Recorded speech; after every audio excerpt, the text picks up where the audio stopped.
XX Quartet, like me. We are live. Oh, we're live.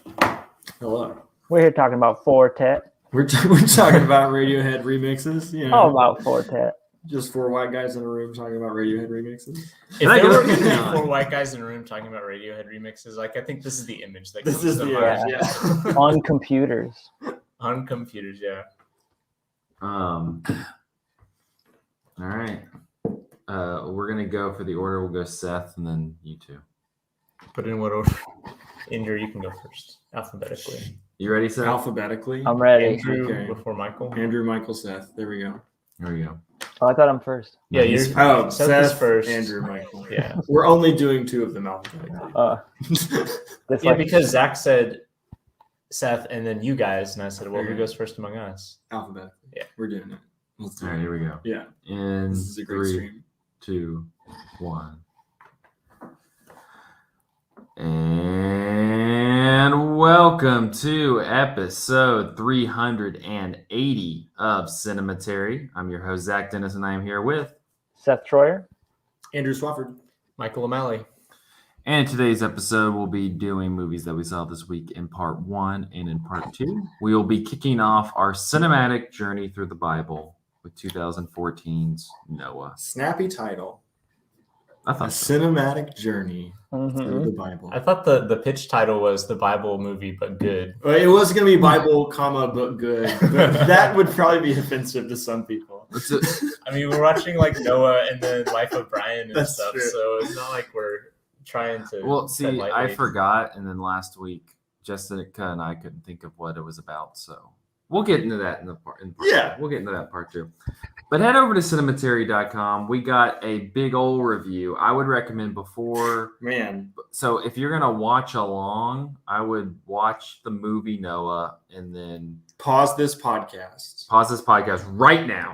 If you're on the live stream, stop. Stop right pause now. before we give you the rest of the instructions. And then read Michael's big old essay on Noah. Yeah. Oh, It's really good. I still need to read it. He wrote it A lot of 6 words. months ago in hopes of getting it published in a magazine. Right on. Yeah. And Although now he's on Cinematary. it would have been much shorter if it had been published in the magazine. Oh, yeah. because Once you the- got like a rejection letter, you were like, well, Yeah. fuck it, here I go. That's basically it. Yeah. Rejection So is it good. It ended up being 10,000 words, and which is like it's like half the size of a novella, you know. Yeah. Do you want to give Sure. a sneak peek about For this movie, this sure. is Why not? Holy shit. why you had 10,000 words in you about Noah? Yeah, so it's kind of well. First of all, if you've seen the movie Noah, that movie is a lot to begin with, and so there's a lot to talk about. But the lens that I'm talking about or talking through it with is like interpreting it through like modern American Christianity, and specifically like evangelicalism, and how like the kind of radical like death cult evangelical world is kind of paralleled in the movie, and how the movie maybe presents some responses to that. Although I don't know how much the filmmakers were intending to do that, but you know, the author's dead, etc. So And also the way that audience responded to the movie is like interesting and ironic. right, yeah, Christians had a fraught relationship with this movie when it came out, and now no one thinks about it anymore. So Yep. That's gone. Hope you don't have to repeat yourself too many So times we're when gonna- we get to part 2. Yeah, we're gonna That's go into fine. part 2. But yeah, check that out if you're gonna be watching along because it's It's good. required reading for watching Noah. yeah, block out an evening. Well, let's go ahead and jump into movies that we saw this week. And Seth, I'm gonna let you start. Okay. I'll start with the one that I really liked, and then I'll go to the one that hurt my brain. Well, this one hurt my brain anyway, because that's usually what I like anyways. I like my brain nerd. Hurt my brain a little bit, but I watched Interface, which is I think it's just on YouTube. It's this guy Justin Tomchuk. I don't know how to say his name right, but I think I got the first name correct. It is a part 1 and part 2 deal. I just watched the first part and I'm like halfway through the second part. which first one is 40 minutes. The second one is like 90 minutes. I would like to request that listeners pause the podcast and look up a image of the poster for Interface. It's haunting. It kind of all has this like creepy.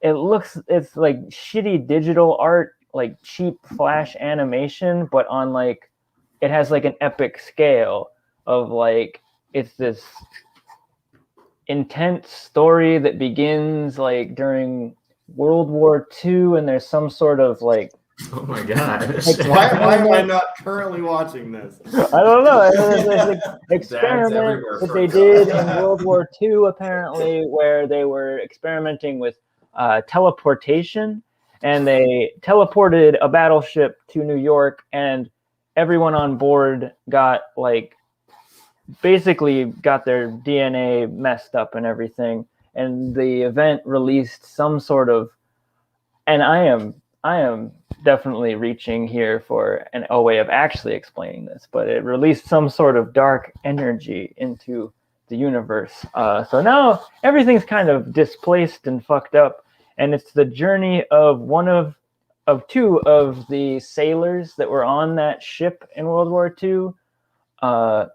The one is this guy who doesn't say anything, and he's just wandering through this city, and he is like immortal, and he's outlived everyone he knew from before that time. Spaced out for a second, and now I'm completely lost. Oh, you gotta keep up. Every sentence that you say like makes me feel like I'm further and further into like an alternate reality.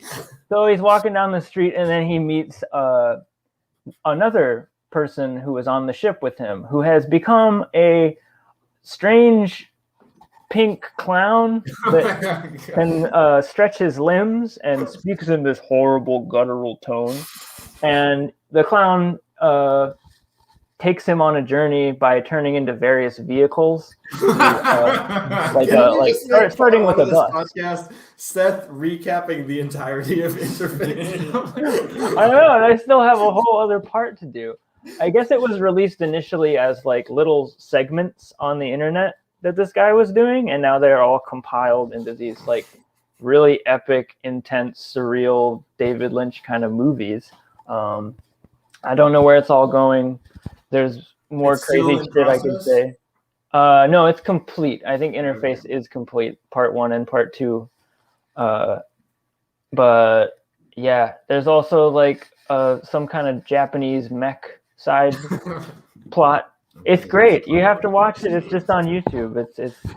It disturbs me, and it will disturb you and It's on my confuse watch you. list now. It's excellent. 4.5 stars from the old Sloth Troyer. Yeah, that's me. I couldn't resist. But I just see a voice for Octopus Chef. yeah, there's an octopus chef. He was also on the boat. Wait, so is it an octopus that's a chef or a chef that serves octopus? He's a octopus chef that serves octopus Oh, wow. at a sushi restaurant. I like this director's 2019 film, The Cycle of Life, which the logline is "A sentient soup can floats into a boardroom." ... It's a lot like that. It's a lot A lot like of that. I'm probably gonna watch this. It's right at your fingertips at the YouTubes. This is the director. Oh, he has a little plush toy. Oh, that's of the character, I think. Oh, the little pink clown guy. You can hug him. Yeah, that's awful. And then the other one I saw that is not as you will have to do some work to track this down. My friend in my movie clubs like had to send me a Blu-ray in order to see this movie. The Apple from 1980. It's like horrible. It's like it was good for me because I'm a glutton for like the whole like it's so bad it's good thing. Yeah. And this is too much. It's like it's a bridge too far.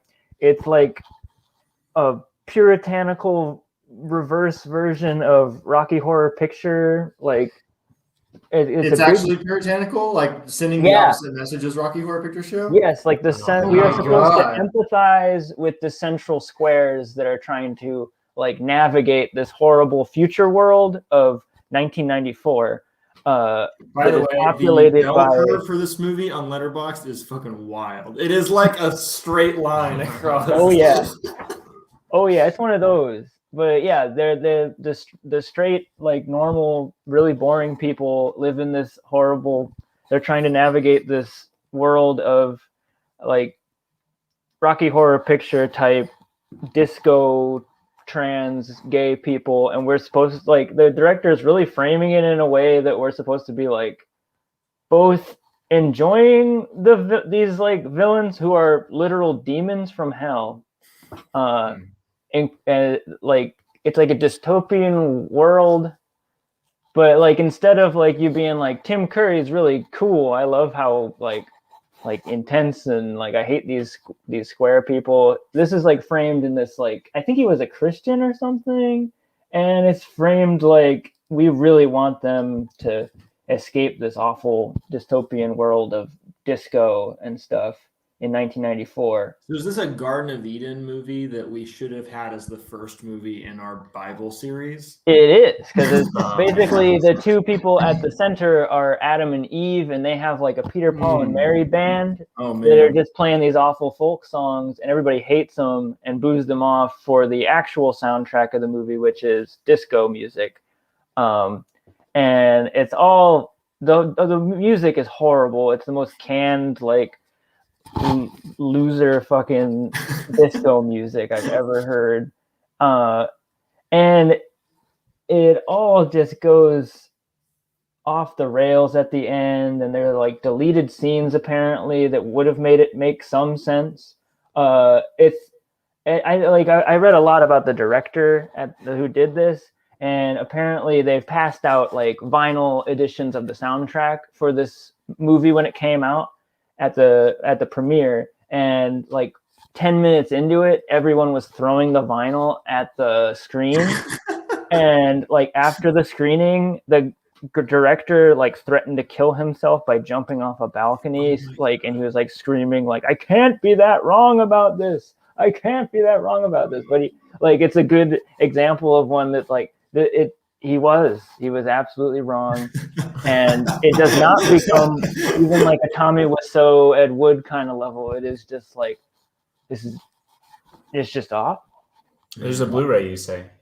There is a Blu-ray. Are you suggesting people should watch it?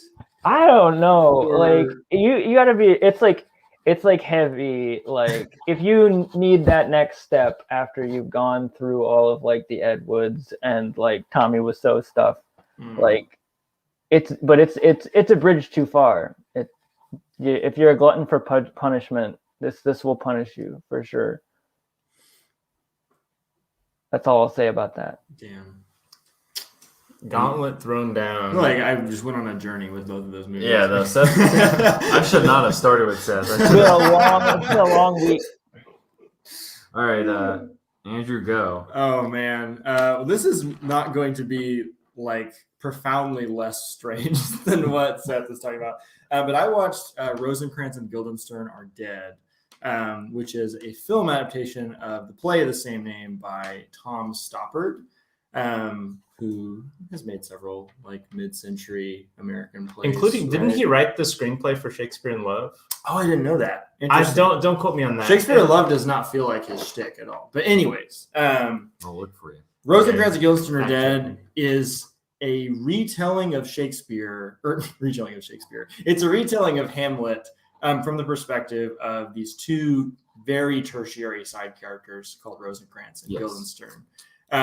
A good way to wrap your head around it, if you're not familiar with Hamlet, is The Lion King is an adaptation of Hamlet, and The Lion King 1.5 is the story from the perspective of Timon and Pumbaa. But imagine Timon and Pumbaa being in literally one scene. Yeah, like they're not like consistent characters. Well, they're in like 3 or 4, but like they're I forgot very, they very made small. a 1.5. That's so cool. Yeah, that is a thing. But anyways, even just describing it that way is a little dishonest, because it's like so little of it is concerned with actually Hamlet. And like it is like when Hamlet starts happening on, because they're just like waiting around between scenes on Hamlet to kind of come to them. Like they're standing around in a room and like, you know, it's act 1, scene 3, and they don't come on until act 2, scene 3 or whatever. And so they're just waiting.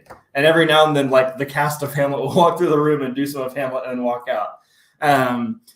And then it becomes, or early on is kind of established to be like this existential experience. Like this is not just a story told from the perspective of different characters. This is as if the characters in the story realized they were characters in a story and are fighting for some sort of agency when all of the moves are kind of scripted for them. And it also is kind of this rumination on mortality of like all of a sudden you just pop into existence and then all of a sudden you just pop out. Like you get this small little slice of time that you have no control over whatsoever. It's like really out there in terms of what it is dealing with thematically. And it kind of goes into a lot of the same things that Hamlet goes into. It's kind of about ennui and like there's a scene where Hamlet talks about the world being a prison and him wanting to be released from it and stuff like that. And that is like an idea that this adaptation takes that idea and like expands on it into like a full length thing.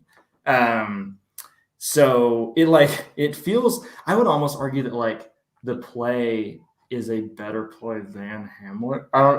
It's a more purely enjoyable one. I mean, it's very funny. Like it's like an extremely funny play that also it manages to ruminate on a lot of the same themes. It's also like it is very funny. It's a Monty Python level humor. Yeah. It's also like Rosencrantz and Guildenstern in Hamlet exists solely to prop up the character of Hamlet for the most part. Because at one point he sends them off to their deaths to avoid his own death. And that's like essentially their sole narrative role. So like these are characters who have been created to die, essentially. So I think like in a way it's better than Hamlet because it is, it's maybe more conscious of like the play's body count than the play itself is, which is a bit like, as a lot of Shakespeare plays are, it like kind of lays it on thick. With there are characters in this that are in Rosencrantz Guildenstern Dead that are meant to represent like Shakespeare and the idea that like we just need to kill a bunch of people at the end of the play because that's how these plays work. Like this is just the rules of like how tragedy is done. Better than Hamlet is such a good blurb. Well, like, so I don't want to. I teach Shakespeare, right? Like I've taken tons and tons of Shakespeare classes. My class just got done reading Hamlet. I like Hamlet a lot, right? But Hamlet is also a good blurb. It is a little messy. It is one. I don't think it's like one of Shakespeare's absolute best plays, like a lot of people think it is. Like there's the whole thing about Hamlet faking his own madness, but it does. There's not really an actual reason for him to do that, and we only see him do it a couple of times, and it feels like kind of random when he is and when he isn't. And like there's this whole long plot line about him being sent off to England, and he like jumps on a pirate ship and finds a way to like coerce the pirates to bring him back, and all that stuff happens between scenes, and like it just feels like we're papering over a lot of like just plot we need to like quickly cycle through. And like again, I love Hamlet. It's like so beautifully written and so like, you know, profound in so many ways. But I really like this adaptation of Hamlet. And the movie is really good too. It's again directed by the guy who wrote the play. It has Gary Oldman as either Rosencrantz or Guildenstern, I forget. And well, it doesn't matter because they trade names. They keep trading names. They like forget who they are because they like have no memory. Like they're just such minor characters that their names basically don't matter. And they're interchangeable in Hamlet too. Like they don't do anything separately. They only hang out together and they only like take on the same tasks and things like that. But what was I saying? What was the process of the actors who they are? So we have Gary Oldman as one of them, and we have Eli Roth as the other one. And I think this is kind of around the same era of like Fiction and Reservoir Dogs for Eli Roth, and he's kind of doing that sort of like confident swagger that's like really entertaining to watch in this movie.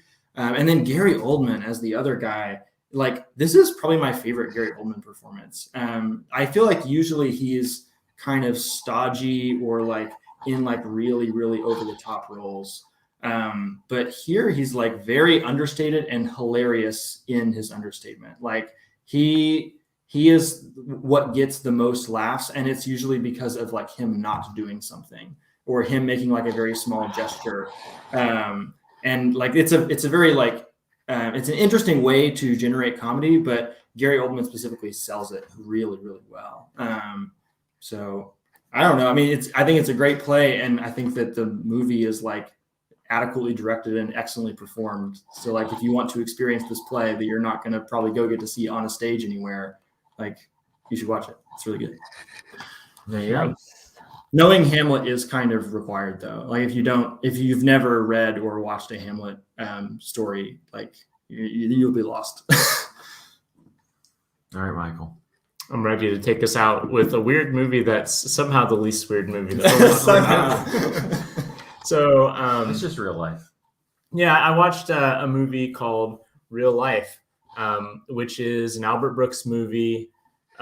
It's his first movie that he wrote and directed, I believe, after having like a stint of directing whatever the 70s versions of digital shorts were for SNL. And so Albert Brooks is playing himself, and the conceit of the movie is that Albert Brooks, the character in the movie, is going to try to find the most average family and make a documentary based on all these cameras that he's put into their home for a year. This is still very bizarre. It's very bizarre because, I mean, if you go on Letterboxd, like every single review is like, wow, this foresaw reality TV and blah, blah, blah, blah, which it kind of like, it is very like canny in terms of like what it means for people to be observed on television and like how that affects people's behavior. And basically like this, we don't see the actual film that comes out of this. We're like the movie is watching this movie be created within the movie. Well, you have to specify that the way that they have the cameras they have these giant camera apparatuses on the people's heads, and they're running around. Right, because the first like 30 minutes of the movie is Albert Brooks talking directly to the camera, like your camera, like the movie audience, explaining all the stuff that he went through. And it's kind of like that whole kind of really proud of themselves, kind of like, look at all this cool stuff we did. We got research from a university. We got this high-tech camera. And there's like probably like a 2 or 3 minute monologue, like hyping up this camera before you see it. And then it is like this absurd thing that like the cameraman wears on his head, and he looks like a character from Among Us or something. But anyway, and then after that part, you see kind of how being filmed affects this family. And it, of course, as anyone who's watched reality television can tell you, it ruins their lives, more or less. Well, the family whose patriarch is Charles Grodin. Yeah. He's a horse doctor. Wait, do they actually have an audience while it's happening? No, it's not live. They're recording it for. They're recording it, and then they're going to edit it together like the Up series or something like that. He's not just a horse doctor. He's a veterinarian for large animals, I believe. And so, like, for instance, get it right. There's a scene in which they're like, we're going to film this man at work, and the presence of cameras in the operating room causes him to like stammer. And so they give the horse like twice the amount of tranquilizer than it needs like on camera. And then he has to like negotiate with Albert Brooks about how like, I can't have this on camera. I've never been responsible for the death of an animal this big. I just want to see that. So like, there's like that one level of satire where it's like being on TV ruins this family's life, And so it's like, they go in just trying to record this everyday family, but the family becomes exceptionally dysfunctional just because of the presence of cameras. But then on the other hand, you have Albert Brooks, who's like the producer and is kind of viewing this as like a serious project. And throughout the course of the movie, like his hubris grows even as the project himself, or that he himself is orchestrating, is falling apart. And like it just escalates. And so like in that scene where like he's talking about like, I don't want the horse death on camera in your movie, like Albert Brooks is talking about like, no, it's gonna be great, it's gonna be a sympathetic moment for you. And like the whole movie is that, where he's trying to spin this project that's clearly like sadistic and maniacal. He tries to like start like a will they won't they between him and the Yeah. wife. Oh my god. Yeah. So and that's the other thing too, where he's like orchestrating like dramatic things to happen. And it's just it's very like pitch dark, very dry, but it's also very, very funny. And like has a lot on its mind, like in terms of themes and stuff. And I really liked it. I'm not super familiar with Albert Brooks's stuff, but this and Modern Romance are both really good movies from his early career that are both kind of like similar in terms of their preoccupation with how like media tropes and stuff can result in like basically sociopathic behavior if they're viewed as models. And I really recommend Real Life if you can find it. For some reason, like Albert Brooks has a long career and a very successful filmmaker, but his stuff doesn't really make the rounds anymore. It had a big moment. Was it last year or the year before? Netflix put like all those movies. No, on. that was several years ago. That was like in the first couple of years of the podcast. I remember you talking about. Yeah, they put a bunch of his movies Yeah. on Netflix. I think that was kind of like a nice little. It brought a lot of people to attention to his stuff. The one I would say, judging from how you're describing those, would be Defending Your Life. I've seen that one. So those are the three that I've seen. Okay, I was like, that one's good too. But yeah, I haven't seen any. it is kind of weird to think about that. And I mean, we've talked about this before on the podcast, but the way that modern distribution, or any distribution really, can kind of create canons or make people obscure that in their own era weren't necessarily obscure. And I wouldn't say Albert Brooks is obscure. I think but he is now. I mean, like you hear his voice and he's recognizable because he's done a lot of voice acting. As a director, I think he's in broadcast news, which I think is still really well known. But yeah, like his work as like an artist, director, auteur kind of person is not very well known People know anymore. him as Marlin in Finding Nemo. Yeah. Oh yeah. Or the guy. Okay. Mhm. Oh yeah, I've seen Man, Lost yeah. in America. Yeah, Oh, he directed that's that one too. Yeah. But anyway, like if you can, if this pops up on Netflix again, or if your library has the DVD or something, like I'd recommend it. Oh my god, it's so funny. It's really a trip. But probably not as much of a trip as the other three movies that we've discussed right now. So if you're watch I don't know those what three, you're talking about. need something kind of stabilizing, I recommend this one. Speaking of trips, I forgot to compare Rosencrantz and Guildenstern Are Dead to Celine and Julie Go Boating, because it is like Celine and Julie Go Boating. My baby's first Celine and Julie Go Boating. If Celine and Julie never went boating or have agency in their world. yeah. Or that. Well, we're gonna bring it back down to earth in part 2 with a very normal movie. So, Something that actually happened. A nice true story. yeah. So let's This is take history. let's people. take a There's quick even a break. museum about it. Yeah, let's take a quick break and we'll be back with our history lesson in part 2. Okay, go refill this Lord. water. It's tiny. I kinda need some water. Yeah, I got Why are you. there bugs on it? I don't know. Set a glass of cold bees on. Just me and you, Zach. That means it's time to talk about Shrek 3. Or 2. No, we talked about Shrek 2. We didn't hear that. What? Seth says he wants to talk about Shrek 3. Oh no. I have more to say. I have so much more to say. I get you got the right names. Oh yeah. People were confused, Yeah, we were getting comments out the wazoo about who was who.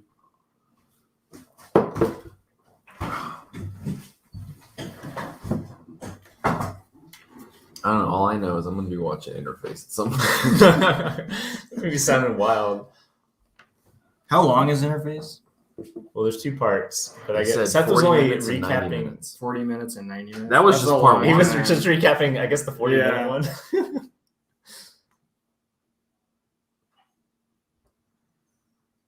So the best note of the note sheet is that Darren Aronofsky was going to make this like early 2000s, but then Hallmark had a Noah movie, so he was like, can't do it. Can't do it. Dang. What would an early 2000s version of this movie have looked like? Well, he made it Because he was still an obscure director at that point, right? he started writing it after Pi. Can you imagine like Pi level of budget? With Wait, this was movie? Pi his first movie? I think One so. of his first. So this is like a passion project for This Darren is definitely a Aronofsky. pat. This is Nobody like, approached him. this is like Martin Okay, Scorsese's Breaking Aronofsky Silence. first became interested in the story in 7th grade. So Oh my god. I had no idea this was this central Yeah, to the this Darren is- Aronofsky oeuvre. Yeah, this is like, and somehow he got bankrolled hundreds of millions of dollars. Yeah. Eventually, it's like the dream. Man, Wonder what studio here notes I he was got from thinking it. Mother was like his defining moment. I just assumed it would be his smile. It would never actually happen. Yeah, that's A true. lost It's hard thing. to imagine actually making it happen. is it a towel or a kimono? So, It's a blankie. I thought he was putting on like Is there a What in the world is the blanket? is it a dinosaur? It's a wolf man. It's a wolf man. Oh, cool. I got all these monsters on it. Got Sinbad Cyclops. Wow. That's a cool blanket. Only the best. We got the creatures from the Black Lagoon on there. yeah. No, I got Dracula, Hmm. and then Frankenstein is at my back at all times. Always keep that motherfucking thing on Grandma made it. me. Frankenstein's head. All right, y'all ready? Yeah. Yes. Here we go in 3, 2, 1. And we're back with part 2 of episode 380 of Cinematary. In this part, we'll be kicking off our Bible but Good series. A cinematic journey through the Bible. That's such a good title. With 2014's Noah, which is directed by Darren Aronofsky. I think I say his name too quick. Sky. Which was written by him and Ari Handel. The film stars Russell Crowe, Jennifer Connelly, Ray Winstone, Emma Watson, Logan Lerman, and Anthony Hopkins. And a bunch of giant rocks. And a bunch of giant rocks. Also, when I recognized that was or I looked it up and found it was Jennifer Connelly, I was like, "That's Jennifer Connelly." She's in most of his movies, or many of his movies. I guess I mostly know her as like a child actress. Like I know her She's from in Requiem for a Labyrinth, Dream, and she's and, also in. She's as a kid in an Argento movie too. Phenomena. Yeah. Which is You gotta so awesome. You gotta watch the '90s movies in which she's like the most beautiful actress of all time. Or Okay. whatever. He really is, yeah. Yeah. So when God decides that mankind has become too sinful and must be wiped off the earth, he chooses Noah, a pious man, for a great task. Noah must build an ark large enough to hold his wife, adopted daughter, sons, and their wives, plus breeding pairs of every animal. This movie is all about breeding. When the task is completed, Noah and his family witness God's wrath in the form of an apocalyptic flood. This one really works with your plot synopsis voice, I gotta say. I love it. Thank you. Aronofsky first became interested in the story of Noah in 7th grade. As part of a creative writing assignment, he submitted a poem about Noah entitled The Dove. Years thought that a film, years later after finishing the film Pi, Aronofsky was searching for ideas for his next film and thought that a film about Noah would be a good idea. Work on the script began in 2000, but he put the project on hold when he learned Hallmark was already working on a similar film. I want to see the Hallmark movie that displaced this movie. I do not think it was a similar film. Work on the draft resumed sometime later, and a first draft was completed in 2003. In adapting the story for a feature film, Aronofsky struggled with how to adapt it to feature length. The story in the Bible is only 4 chapters and does not include like names. Paragraphs, really. Yeah, and does not include names for his wife or his son's wives. The text does mention Noah getting drunk after the flood and getting into what events could have taken place on the ark. Aronofsky had previously offered the role of Noah to Christian Bale and Michael Fassbender, both of whom were unable to take part due to scheduling conflicts. Bale went on to star as Moses in Ridley Scott's religious epic film Exodus, Gods and Kings. Was that the same year? Yeah, it was. Wow. Yeah. Oops. Dakota Fanning was originally cast in the role of Illa, but departed due to scheduling conflict. Julianne Moore was also considered for the role of Name. Liam Neeson, Liev Schreiber, and Val Kilmer were considered for the role of Tubal Cain.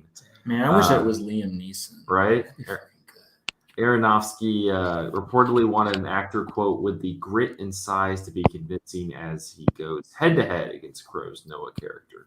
Yeah, I was kind of that was like one of the few casting decisions I was kind of like, he was good. I liked the Cain guy, threat. But I really think I would have liked a different actor, a different vibe. I don't know. You didn't like Goodfellas in the Bible? I know that was kind of a thing. The president of the National Religious Broadcasters stated that the Noah film includes, quote, major biblical themes, including sin, judgment, righteousness, and God as creator, but it also promotes the concept of evolutionary creation. Sorry, I just remembered that Goodfellas, but in the Bible, is going to be Last Temptation of Christ. We are getting where everyone's just in their fucking Harvey Keitel over here is Judas. Oh my god. That's basically a sequel to this. Ari Handel, the scriptwriter for the Noah film, stated that, quote, the story of Noah starts with this concept of strong justice. The wickedness of man will soon be met with justice, and it ends with when the rainbow comes and it says, even though the heart of man is filled with wickedness, I will never again destroy the world. So it ends with this idea of mercy. God somehow goes from this idea of judging the wickedness to mercy and grace. So we decided that was a powerful and emotional arc to go through, and we decided to give that arc to Noah. Rabbi Shumli Botek, an Orthodox Jew rabbi, leader, and author, hailed Noah as, quote, a valuable film, especially for our times, in order to create a story that tries to explicate Noah's relationship with God and God's relationship with the world. And as it has become, director of the film, Darren Aronofsky himself stated that he was working in, quote, the tradition of Jewish Midrash. In 2014, Christian Today said it explores concepts like grace, justice, pride, guilt, and love. It respects the source material and respects the power of human imagination. Wait, these are much more positive than the reviews that you were Christianity talking about. Today it's Alyssa ran Wilkinson. two. Yeah, Alyssa Wilkinson later left. Christianity Today is on Fox now, but they ran two. She wrote it. Yeah, she was the film critic of residence there. But Noah was so contentious that they ran 2 reviews. One was hers, which was thoughtful, and the other was, I don't know, some other person who was like, it doesn't follow the Bible 100%. Bullshit. Probably, yeah.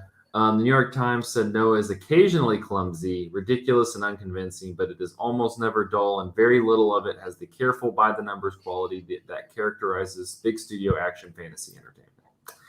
And in 2014, Variety said it is never less than fascinating and sometimes dazzling in its ambitions, which, I mean, true.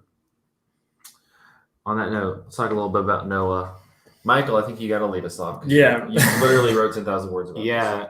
I like the leading scholar in the field of Noah studies. That's true. The very competitive field. Yeah. Mhm. You said there has been some academic writing done about it, right? There was a lecture I found on YouTube. It's like an hour-long lecture of this guy basically talking about how it fits into like these Jewish discourse traditions, which Midrash is one of them. Can you define Midrash is like this practice of essentially asking questions about the Bible that the Bible itself doesn't answer. And so then you like kind of the answers like involve, who are the Nephilim? Yeah, things like that. Or, who did Adam and Eve's children marry, or things like that. And it's not always narrative stuff like that. Sometimes it's like philosophical concepts, but it's inviting people to like take an imaginative approach to the Bible and think outside the box and stuff. Anyway, I really like this movie. I saw it in 2014, not in the theater, but I remember watching it after having heard some grumblings from Christians about it, which is usually a good sign, and so I watched it, and I was pretty captivated by it because it's such a strange movie. Like even if you go in like knowing even the weird parts of the Bible, like it's still like a strange version of the story. And I thought it was really cool. And I was really the thing that gets me, and we can talk about it later, I guess, but like that essentially like Noah goes on this arc from being like this dogmatic like Arc. literally genocidal like view of like what God thinks that, or what he thinks God wants, to essentially saying like, well, I'm not going to worry about what God said because I don't think it's right, which I think is like a really interesting and bold way to take a Bible story, where I think a lot of modern readers have that same feeling. It's like, I don't know how cool it is to, Well, is it implied that he doesn't care about what God said because he doesn't think God was right, or he thinks that this is God's plan? No. He doesn't think it's right what God is asking. He's convinced that God. So, but there's the rainbow at the end. Like he thinks that was the right thing to do. Eventually, but like so. Noah in this version thinks that God is not just going to destroy the wicked, but that the human race is inherently evil and has destroyed the world, which, like, to be fair, is happening in the movie and is perhaps happening in real life. And so like he thinks that God wants to destroy humanity with the flood. So that's why he saves all the animals, but Noah's family is going to be the last surviving family and will just die off, and they'll be the last of human. That's what he's convinced is God's plan. But what eventually happens is he's brought to having to kill children because his specifically babies, like babies that have been born for like hours. Quickly to clarify, like the whole thing about God's plan being for the human race to just go extinct is never even mentioned in the Bible. Like there's nothing that even hints towards. Well, God wants everyone but Noah's family, and then God like instructs Noah's family to repopulate. Because the idea in the story is that like we just need to kill all the bad people who are everyone but Noah. And Noah is a good person, and like Noah's seed is good seed. Yeah, and it's there's only 6 good people. Yeah, right.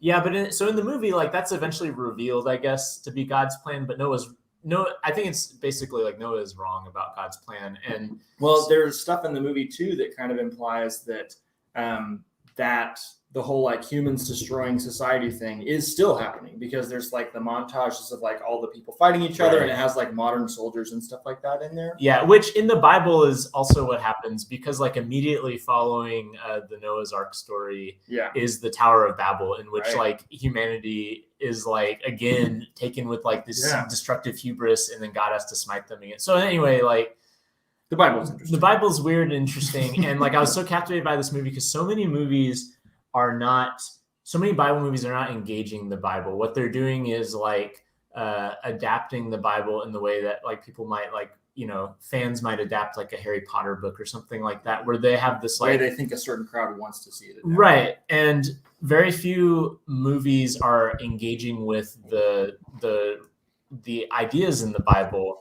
But this movie is like directly doing that, and not just engaging with the ideas in the Bible, but also engaging with how people respond to the Bible, because like every church has its own Noah in terms of like a person who thinks that they know what God's will is and is going to relentlessly follow that. And I think a lot of believers have that sort of arc where they have to where they build a big boat, Don't most believers do that? It's like a rite of passage. I hope we get that at least 5 more times.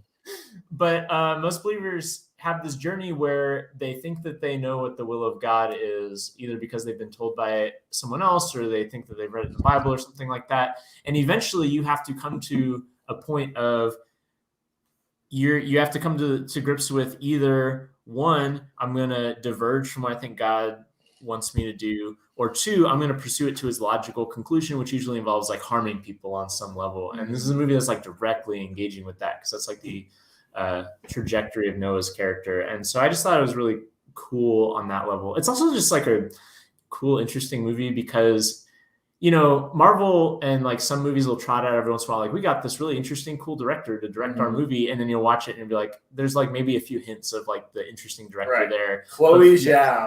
We absolutely neutered him.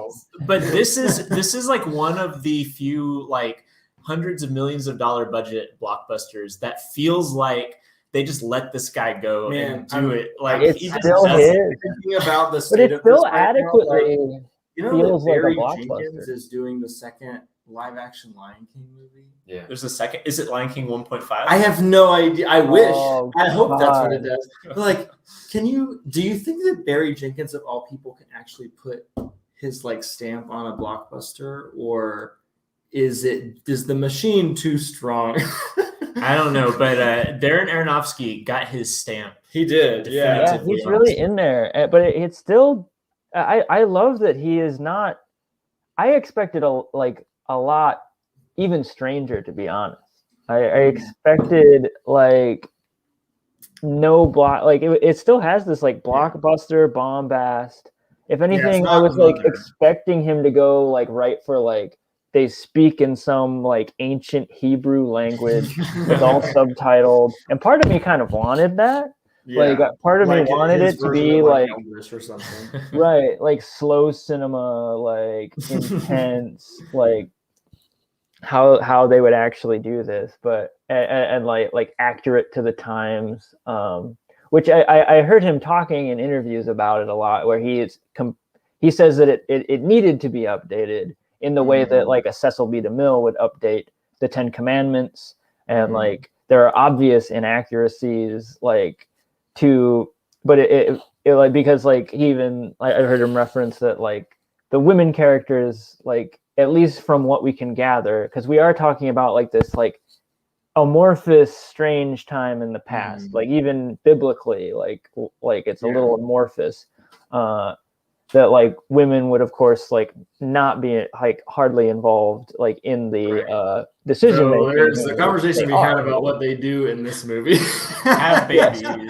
They exist to have babies. Yeah. Yes. They're like free baby tokens that the characters need to go out and gather. Well, Emma Watson is not a free baby token for at least half the movie. Yeah, she gets a Deus Ex Machina baby. Yeah. And she helps with the whole revelation at the end, I think. Yeah. She's the big part of them on the beach, which I don't know if we want to go to the ending yet, but strong post Harry Potter role for her. Yeah. This was this the same year as the Bling Ring? Like she had kind of like a moment where she was like really doing all these. Yeah, she was ready to go. And then she just stopped. Like, when's the last movie? I think she became. she's in Little Women. She's really good. She became involved in politics, right? She became an ambassador or something, right? Yeah, that's right. Yeah. That's boring. Went the Shirley Temple route. Yeah. No, I like this one. I hadn't seen it since probably 2015-ish or something. I think I got a little later. But like it does have like I think it is a little, for at least for me, it's it kind of loses a little steam in that second half. Yeah. But once the Battle of Helm's Deep starts, I start to get a little bored. But there's oh man, no way. There's some moments in that first part, and then there's Noah telling the story like on the ark. Gosh, that's like the best part of the movie. Where it's really where cool. he goes into these like Malik-esque montages that are just fucking like great. the weird like glowy cartoon Adam and Eve. Yeah. Oh my God, the tale of like creation through like this crazy, I don't even know what you call it, like strobe stop motion as like time goes forward into like it is the story of evolution, but it's told like the voiceover is telling the story of the Bible. Right. So but it also has like the little like it has like the different animals like the turtles. There's dinosaurs and dinosaurs. I texted Michael early on and I was like, because when all the land animals show up to the boat, I was like, man, I was kind of expecting Aronofsky to put dinosaurs in here, and he didn't. And Mike was like, well, the dinosaurs come later. So that's interesting the way he's kind of like you said, Seth, trying to mash together the actual like geologic record and the mythology of the Bible. There is something to be said about so there are things in the Bible, like the 6-day creation or whatever, that are like, obviously in conflict with like the geological record that he gets rid of, and kind of, puts more quote unquote scientific, I guess. But then there's other stuff that's also from the Bible, like the fact that it has never rained before and water comes from fountains under the earth. And there's like a big cloud cover. Well, there's a moment where like Incredible. a flower just grows out of nothing, and Noah seems surprised by it. And I was like, well, isn't this how flowers grow all the time in your world? Haven't you lived? But I think it's funny the things that he doesn't take out the Nephilim, like the most perplexing little verse in that story in the Bible, but then he revises the creation. It's like such an interesting project because of what he keeps and what he doesn't, and like it exists in this like weird like Middle Earth like fantasy world that he explicitly ties to our own world by not just like the geological like creation stuff, but also like in the creation story he also has silhouettes of like modern soldiers and stuff like that. Right. It's so interesting. I was also thinking about how like the weird post-apocalyptic world that he creates for Noah and the people to walk around in, like, actually is probably what it would have looked like if the Bible story is true. Like, there's only a couple of people on the planet, right? Like, there's this planet of like nothing. And then like there's the fall, and there's like a battle with angels, and it's just like, and like, Also cool in this movie. like and like there's just a city of people who have been cursed and cast out and like doing nothing but destroying the planet. And I'm like, yeah, this would look like a dredge heap or something, like this blasted out war zone. And they do have cannons and stuff, and they have like technologies, which I heard in like, it's like this 5-minute like boring TV spot that Darren Aronofsky does, and like in the last minute he like launches into, well, if you want to get real crazy, also you could interpret it that it's actually in the future from our current moment, and it is actually post-apocalyptic. Wait, is that a thing in the movie that's being hinted at? He started like sort of hinting at it. I think it's like you could. I don't think it's he doesn't want. I don't think he was saying like it's one way or the other, but he was. I think he was saying that you could interpret this possibly as totally post-apocalyptic, which does gel with the whole montage of showing like Revolutionary era soldiers, World War II era soldiers, and like. But that's a wormhole. I'm not I do remember when this movie came out, the like evangelical Christians griping about like hippie environmentalist Noah. And this is before I saw the movie. Will God forgive us? Yeah, and this is before I saw the movie. And then I watched the movie. I was like, no one was talking about genocidal Noah. But there is like a very like, so like the kind of like, conservative Christian reading of the Noah story in the Bible is about morality, right? Like people are bad because they've been doing bad things. But the like framework of this movie is not just that people are bad in like an amorphous, like they've been sinning sense, but bad specifically because the things that they do are destroying the planet and destroying life. There's a thing in the Bible, like the wording of it in the Bible kind of implies that the bad thing that humans are doing is wanting to have sex with each other. Like the line is, men saw women and saw they were beautiful and then began sinning. That's the Nephilim. Like, so that's like the angels come to earth, and so there is an interpretation of the Bible that it's like, I think my translation is it? Yeah. That's a notoriously difficult passage. Like no one knows what to do with that passage. Oh my gosh. Okay. I was thinking about that in the movie because like so much of it is about not wanting humans to reproduce anymore. And like he goes into the town and sees like women being sex trafficked. And then he realizes his own sons are like horny for Emma Watson. And he's like, this is all gross. Like humans shouldn't do this. It is. Yeah. And like, I think that's like, I mean, you could point. It is problematic that like the female characters are all defined in terms of their breeding potential, and like that is like carried over from the Bible, but also like something that Aronofsky chooses not to update. But I think like the charitable reading on that, besides like it being problematic regardless, is that it is like it would have been an actual concern. Trying to repopulate. It is an actual concern, but I think also like there is a concern in the whole movie for like the inherent goodness of creation. Yeah. And part of that being like not just that people are evil, but that people are destroying life and like is causing human suffering and stuff like that. And so the like birth and reproduction represents a chance for more human flourishing, that like wrenches sex away from it being something that causes suffering, which is, I think, like a really interesting idea. And the like climax of the movie, or one of the climaxes of the movie, involves Noah deciding that he's not going to murder these children, like these babies, in order to extinguish the human race. And like his decision is basically based on, he says, like, I looked on the babies and I could only feel love.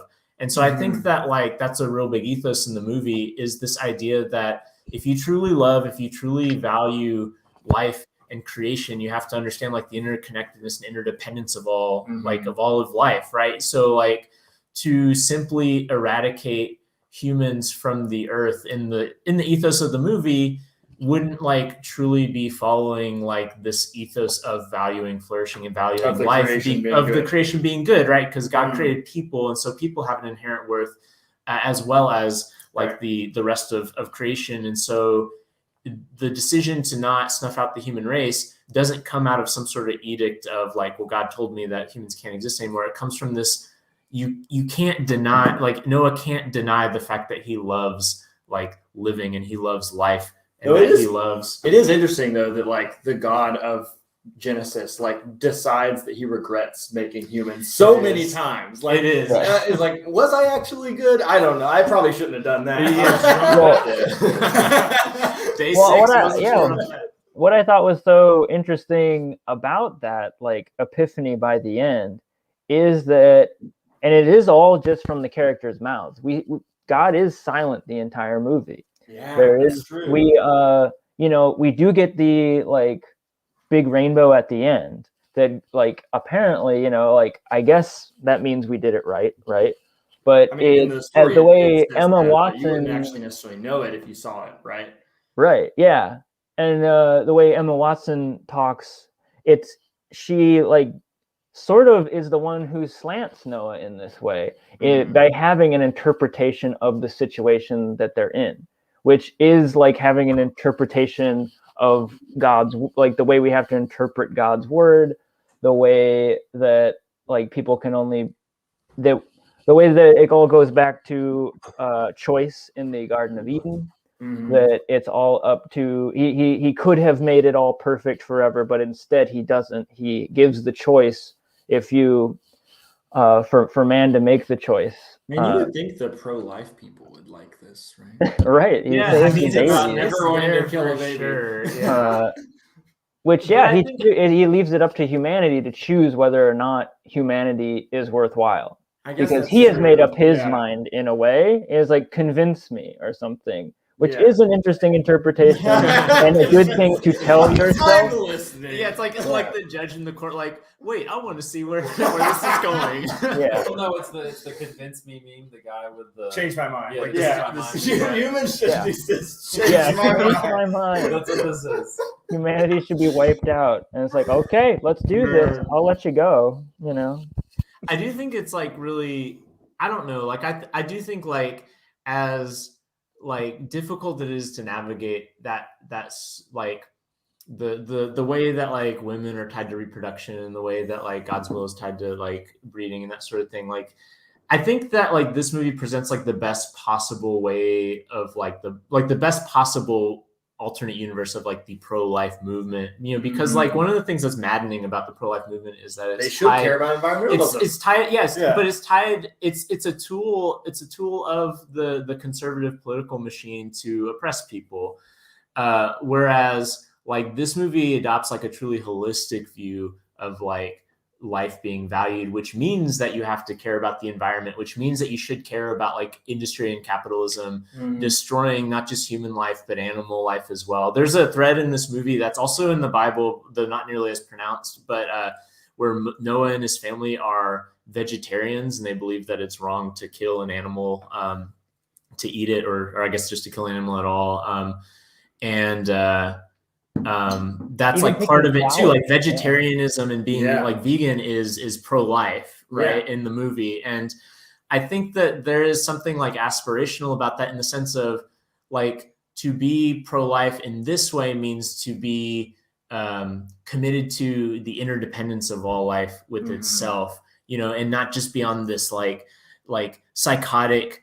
We have to make sure people are born, and that's the only thing that we care about. And then punish them if somebody makes sure they're not. Yeah. Right.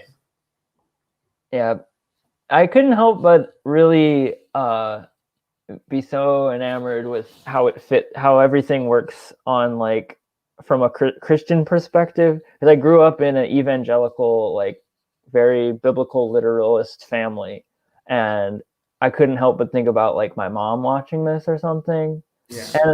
And at most turns, like you kind of have to stretch yourself a little bit, but like, and on most of the turns you can go either way, where it's like, if you're just like a total atheist, he just got dosed and he had a vision, or it's aliens, or it's just man making up stories to tell himself in order to justify like continuing. Which is what or there's the other side where it's just like, even in the montage of evolution, it is still like in the steps that the days of creation took, which they eventually, like, even though it is being like, I think Darren Aronofsky is not trying to like come from a perspective of biblical like literalism, but he is coming at it with that montage like in the same Jewish, order, right? Like, do we know if he's like devout? I don't think he's. I guess it's also a Bible movie. I guess it depends on like the gradation of devoutness. I don't know enough about Judaism to like classify him as a group, but he's like clearly not. I don't know if he's going to synagogue every week or something, but he's clearly like if he's a believer. I feel like he said he's like agnostic or something like that. Like I don't think he's like strongly like theist, like biblical literalist kind of person. Yeah. Well, is that as much of a thing in Judaism? Like the way that fundamentalist Christians exist? Like, I mean, there are fundamentalist Jewish groups, but I don't know. It doesn't mean the same thing. It's in terms not like of politics a political and theology. Yeah, it's just about literally interpreting a text. Yeah.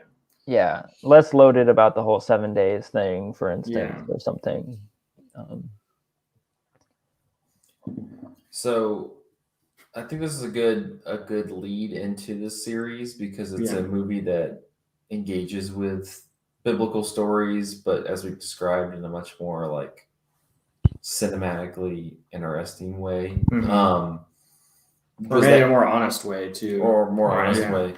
Was that something for you, Michael, was that something that you noticed immediately, or did it come on like subsequent viewings?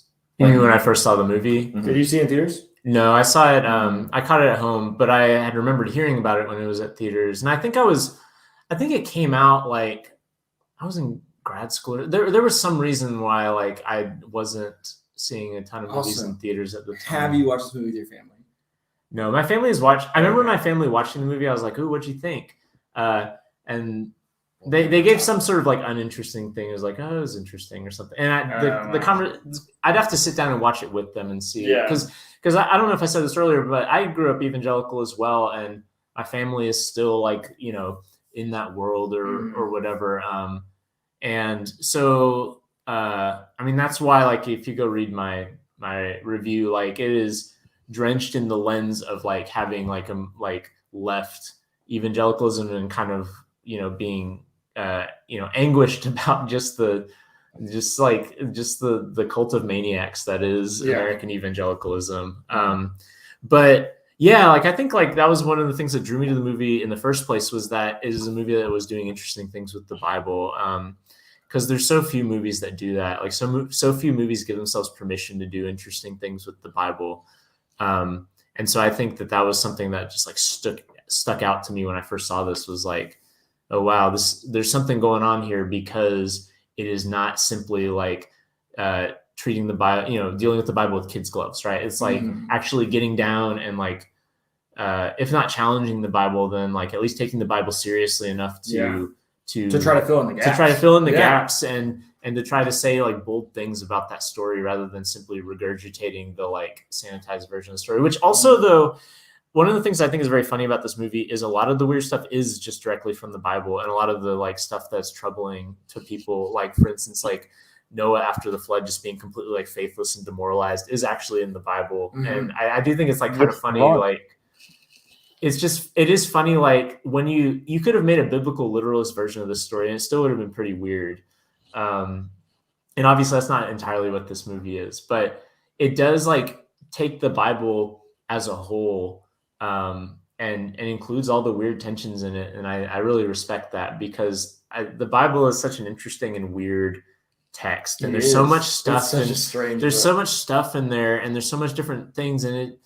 And evangelicalism specifically has just gotten boiled down to the most, in some ways it's just so boring and tedious how evangelicals deal with the Bible, because it's literal in this really boring way, because it's only literal in the sense that it fits into like this kind of, you know, white middle class 1950s ethos. American Yeah, but in ideal, other ways it's extremely troubling what evangelicals have done with the Bible, because it is propping up some like genuinely destructive, like potentially genocidal, you know, stuff.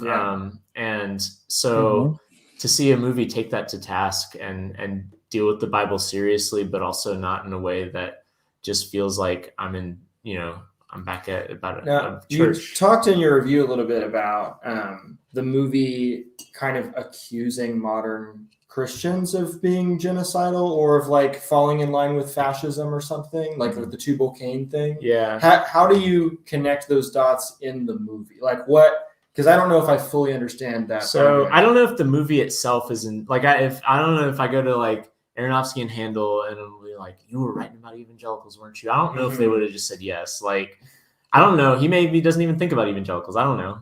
That's maybe just not where he's. It's definitely not where he's, you know, from, and maybe it's not something that occupies his mind. But like, there's definitely some parallels there, because so Tubal Cain is like a descendant of Cain, who's actually in the Bible, which I didn't remember until I was researching that piece. But he's in like a verse in the Bible. And is it part of a genealogy? It is. It's part of the genealogy. He's described as like a blacksmith, which is, I think, the movie's. He's an industrialist. The movie gives, he creates industrial stuff. Yeah, but that's profound. Yeah. His isn't that also true about just like the land that Cain goes to? Like it is alluded to as like it was a place of I don't know. I'm surely the word like industry isn't there, but something along those lines. I don't remember the specifics enough, but it's like meant to be like not as cool as the Garden of Eden and stuff, you know. But anyway, a central tension of the beginning of the movie is the fact, and this is also true in the Bible, or at least if you like are literally just taking the words there, not mentally filling in stuff, that since God banished Cain, the 10 generations that's been, or 9 generations that's been until Noah's generation, God has not said a word, which is what happens in the Bible. Like there's no quotes from God until God banishes Cain for killing his brother, and then God tells Noah to build an ark, and there's like chapters in between that are in the Bible just filling in genealogies. And so you could interpret that as being, well, God didn't actually say or do anything between those two things. And so in the movie, Tubal Cain, who's kind of the villain and in charge of like this banished people who have become like, you know, industrialists and destroyed the earth, is basically using his version of the creation story, which again is in the Bible, like the verse in the Bible, it talks about like that God gave humans dominion over the earth, and therefore you have ownership over the earth, and you can do whatever you want to the earth because you've been given permission for it. Again, wielding one of these stories. Right, wielding one of the stories, and because he's also a believer. Yeah, he's also a believer. So he and Noah have basically contradictory interpretations of the Bible. But the way that he talks about the world, like dominion, and this emphasis on like hierarchies that have been ordained by God, and so I am preserving these things because this is what God gave us. You know, we humans are at the pinnacle of creation, and we are here to do these things that are destructive. Like, to me, that rings so familiar with like how you like if you sit an evangelical down and talk to them about climate change, like they're going to revert to these sort of things where like God gives you God gave humans stewardship over the earth, or even like the idea that like we can destroy the earth because ultimately that's not what God is. God isn't interested in the earth. God is interested in like our devotion to him or whatever. And like so many of the things that Tubal-Cain says, like just remind me of this like dominionist theology that a lot of Christians fall into. And that also goes into like war, right? You know, because once Christianity gets tied up in nationalism, you can take that like God gave dominion over the earth to include like God is giving nations dominion over each other and stuff like that. So I don't know if like the movie intended to reflect like modern conservative Christianity, but like a lot of the things that are said by the villains in the movie and sort of by Noah too at some point do really feel reminiscent of some of these conversations that happen regarding these like big ideas among I don't know if it's like conservatives. intended to reflect it. I think that's just like, I think it's more reflective of like, that's just the natural progression of how these cycles go. You know, I'm sure you probably hear it. You were hearing this same rhetoric in ancient Rome. Right. Just like if you look through history, you could probably find people, you know, cycling back to this, you know, this way. So I think that it's more just reflective of like a universal truth. Yeah, universal truth that this is just kind of how. And we're in one of those cycles right now. Yeah, exactly. Yeah. If you ensconce like, you know, faith within a position of material power, it's going to use this sort of philosophy or theology because that's the philosophy that defends the current order, I guess. Yeah, as you continue to, as the current order continues to start to crumble, that's how you try to prop it up and like give it. Yeah. So I don't think it's. I would probably assume that Aronofsky doesn't reflect that but it's more like it's cycles. So it naturally does. Yeah, and given my own background, that's just like what I'm gonna trend toward. I definitely see that in Tubal-Cain. I also find it interesting that you can flip it the other side, and I can see like my current self, which has like, you know, I suppose is like at least like when I was first struggling with my faith and things as a teenager was I don't know, I feel like I sounded a bit like Tubal-Cain, which is this like tantrum throwing sort of like honestly frustrated by the silence of God. Yeah. What about what I want? And it's like why am I we're apparently like his made in his image and he just leaves, you know, and like I can't get a hold of him, I can't like reach him, like, and there's like and therefore like there's a sympathetic sort of frustration that I can see in Tubal-Cain. I don't know, I found that really interesting. Yeah, he talks about like some of this like willful destruction is that God abandoned us. So why does it matter to defend the world? Because God abandoned the world. So why should it be important to us too? And it's like really sad to frame it that way. Because not all of them can have this Noah faith, right? Like it is very interesting that like the masses like can't wrap their head around this or get there, and there's only this like small pocket that can like live this strange wizard like life that somehow like they can just live off the land and just like by faith doing like they're literal like weird like mystics that like have magical powers through faith, basically. Like it's how shout out to like Anthony Hopkins playing Wizard Methuselah. Who like shoots flames with his sword in a flashback or something. That is that him who does the shot where he sticks the sword in the ground and makes a tidal wave of fire? Is that? I think it is. Yeah. So cool. Crazy. To Seth's point, though, like that's one of the weak points of the movie is he does fine, but Ray Winstone is like he's unable to like kind of convey any. I don't get any sort of sympathy for Tubal-Cain. Through his performance, you know, like listing it's the flattest part of the movie. Yeah, like I think if there was somebody, I mean, I could see like a Gary Oldman or something kind of. Where he could ham it up, but also still like Liam Neeson or Liam Neeson would have been such a good double for Noah. Because you needed needed somebody who could have provided some of that that's, you know, you just don't feel sympathetic toward Ray Winston Right. the entire time. No, he's too much of a thug. Yeah, he just looks like a thug that you're just like, yeah, you got to beat that guy up. Yeah. And so I think that could have added a dimension with, I guess, hiring Liam Neeson. Yeah. Liev Schreiber would have been good too. Movie needed a bigger budget, obviously. Well, Noah too. Noah too. Evan Almighty. Oh, sweet. God. Any final thoughts before we wrap up? I think people should see this movie with new eyes. Like going back and researching the like from my article and looking at a bunch of this reviews at the time, I think a lot of people simply like were confused by this movie and like the way they would talk about the spectacle, or they would talk about how, well, this is weirder than the Bible. But I think that in the moment, like for whatever reason, like it was hard for people to like get on this movie's wavelength, even though it made a bunch of money. I think it didn't stick with people, or people were kind of perplexed by some of the stuff. But I think if you go, and especially in context of like a Mother, which Aronofsky made next, I think his next one after Noah. Oh my god! But his project, like the project. What's the next Aronofsky movie going to be? If he just makes Bible movies for the rest of his career, I would be happy. But I was going to say it. Yeah, absolutely. I think that, like, given that, I think it's a good context to view it, and less in terms of like how does this fit into like the blockbuster scene, and more in terms of like the kind of stuff that we've been talking about. Because I think this movie is really cool and complex and weird. The next Aronofsky movie, by the way, is about a Mormon missionary. Oh, there you go. Paging Nadine Smith.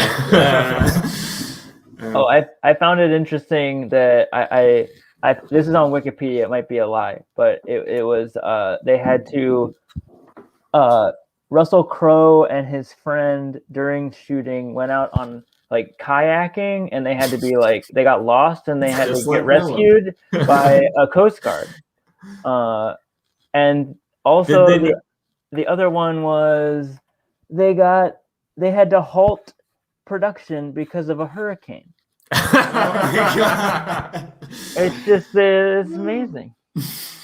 So I'm really disappointed that Russell Crowe didn't use the Noah method for figuring out, how to get off the boat, and by releasing some birds. You forgot the dove. That would have been method. I like at one point when like they release the bird and it comes back with nothing, and Jennifer Connelly's like, just do another one. Wake up, another bird. Keep throwing birds. I've seen Noah like on different streaming services, so I'm sure it's still kicking around. It's kicking around. So before we wrap up, Michael, because you kind of designed this series for us, do you want to talk, like, give a quick snapshot at where we're going next and why you chose those movies? It's Prince of Egypt, is that right? I was talking about the whole series. Prince of Egypt is the next one.